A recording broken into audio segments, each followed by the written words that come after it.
ஏய் என்ன இது மெட்டி? ஆம்பளைங்க மெட்டி போடுறதா நம்ம முறை. தலை நிமிர்ந்து நடக்கிறவன் ஆண். அவங்களுக்கு எதிரில வர பொண்ணுக்கு கல்யாணம் ஆயிடுச்சுன்னு தெரிஞ்சுக்கிறதுக்கு தான் தாலி போடுறாங்க. தலை குனிஞ்சு நடக்கிறவ பொண்ணு.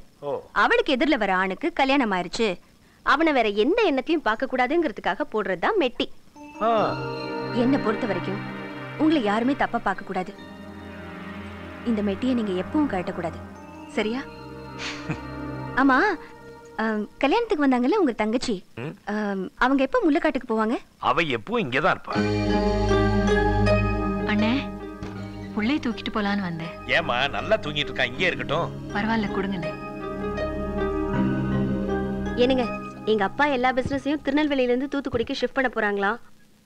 அது மட்டும் இல்ல, அப்பா நம்மளையும் ஒரு பார்ட்னர் ஆக்கணும்னு ஆசைப்படுறாருங்க. ஓ, அதனால நம்மளையும் டவுனுக்கே வந்துட சொல்லிட்டாரு. இல்லம்மா, அம்மையும் தங்கச்சியும் குளையங்கரசிலே இருந்து பழகிட்டாவ. நம்ம 2 பேர் மட்டும் தான் டவுனுக்கு போலான்னு சொன்னேன். அவங்க எல்லாம் இங்கே தான் இருப்பாங்க.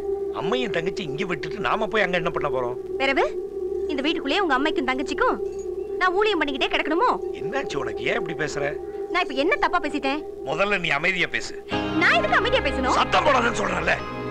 என்னண்ணே, எதுக்கு சத்தம் போடுறீங்க? அமைதியா பேசுங்க. ஏன் புருஷன் என்கிட்ட பேசுறாரு, உங்களுக்கு எங்க வலிக்குது? போங்க போய் வேலைய பாருங்க. அவளை போய் தப்பா பேசுற? நான் உங்ககிட்ட பேசிக்கிட்டு இருக்கும்போது அவங்க ஏன் குறுக்க வராங்க? அவ என்னதான சொன்னா? அதான் ஏன் சொல்றாங்க? நிம்மதியா ஒரு பொண்டாட்டி புருஷன் கூட பேச கூட முடியல. ஏன் இப்படி இறையிற? தங்கச்சி காதுல விழுந்துற போது அவன் வருத்தப்படுவான். எப்ப பார்த்தாலும் தங்கச்சி தங்கச்சி மவன் புள்ளன்னு தூக்கி வச்சுக்கிட்டு முதல்ல அவங்க 2 பேரும் வீட்டை விட்டு வெளியே அனுப்புங்க.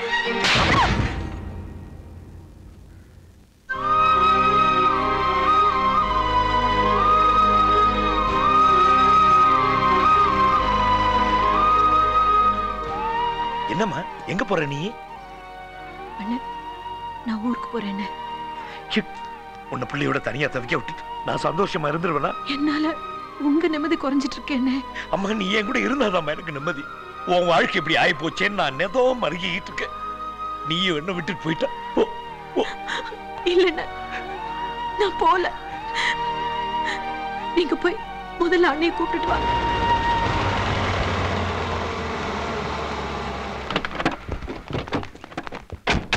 வாங்க மாமா. வாங்க வாங்க. கல்யாணம் ஆன 10 நாளே பெண் ஜாதியை கை நீட்டு அடிச்சிருக்க. நீ எல்லாம் ஒரு மனுஷனாலே? உனக்கெல்லாம் எதுக்குல கல்யாணம்? பொண்ணை கல்யாணம் பண்ண வச்சது உனக்கு தான். உன் தங்கச்சிக்கோ உன் தங்கச்சி மகனுக்கோ ஊழியம் பண்றதுக்கு இல்ல. வார்த்தை கொஞ்சம் அளந்து பேசுங்க. நீ என் தங்கச்சி அடிச்சு அனுப்ப, நான் உன் தங்கச்சி பத்தி பேசவே கூடாதோ? முதல்ல சகுந்தலா என் பெண் ஜாதி, அதை ஞாபகத்துல வச்சுங்க. 10 நாளாதான் உனக்கு பெண் ஜாதி, ஆனா அவ என்னைக்குமே எங்க வீட்டு மகாராணி. இப்ப நான் என்ன செய்யணும் சொல்லுங்க. முதல்ல உன் தங்கச்சியும் தங்கச்சி மகனையும் முள்ளக்காட்டுக்கு அனுப்பு. இல்ல, அது முடியாது. கட்டின பெண் ஜாதியை விட உனக்கு தங்கச்சி தான் முக்கியமா போயிட்டாலோ?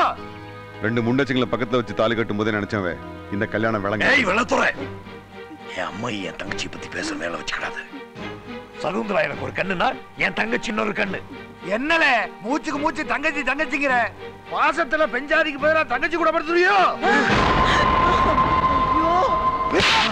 ஐயா சரவணா! அண்ணே, ஐயோ ஐயோ. ஐயோ ஐயா!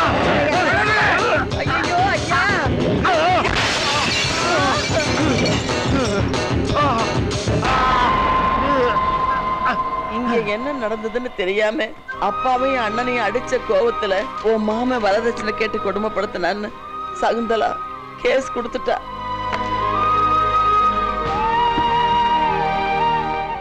Witness the power of the punch only on Eros Now.